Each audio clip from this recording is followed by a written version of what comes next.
Bem, como melhorar os seus estudos em matemática? Tá aqui eu fazendo as minhas pesquisas no meu próprio canal no YouTube e referente a outras fontes também, mas o principal método para você melhorar muito no seu aprendizado de matemática é ter um quadro em branco. Você pode estar fazendo isso também no papel e caneta, tá? Papel e caneta e borracha, você que escolhe. Pode ser um caderno desses aqui, padrão, tá? Caderno escolar. Aqui eu fiz algumas anotações. Ou até mesmo um caderno de folha A4. Bem, eu prefiro bastante fazer anotações, as minhas anotações no quadro. Então, por exemplo, eu estava estudando recentemente estatística. Então, diversas vezes eu vim aqui e fazia a fórmula de estatística, que basicamente é x barra igual o somatório de x e sobre n. Essa aqui é a fórmula da cálculo de média da estatística. Existem outras fórmulas também para calcular o desvio padrão, fórmula para calcular o coeficiente de variância e por aí vai. Mas eu recomendo bastante que você tenha um quadro. Pode ser caneta preta, pode ser caneta azul, vermelha. Depende muito do tipo de anotação que você estiver fazendo.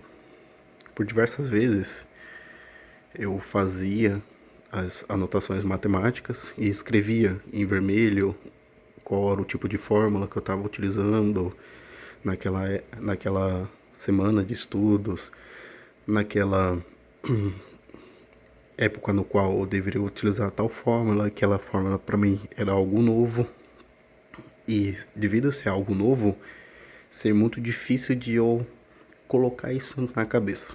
Então isso ajuda muito você. Bom, eu estudo matemática justamente à distância. É difícil? É. E é difícil tão igual a um curso presencial. Claro que lá, muitas das vezes, a gente vai ter uma troca de ideias melhor, ou até mesmo maior. Mas assim, isso depende de pessoa para pessoa.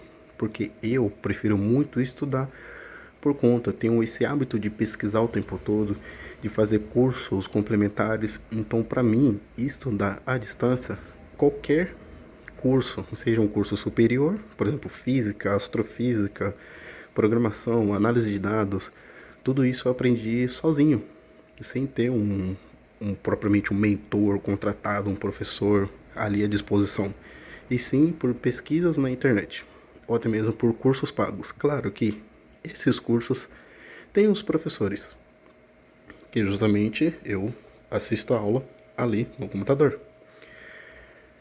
Mas não necessariamente eu tenho que estar em sala de aula.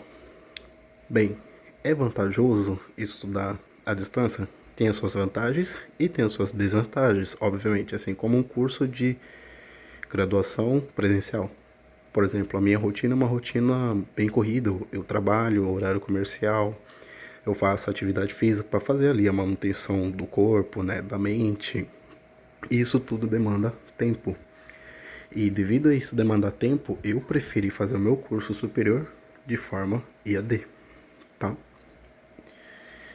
Se eu recomendo que você faça EAD ou não, isso depende da sua necessidade, do seu grau ali de aprendizado, autônomo e tudo mais.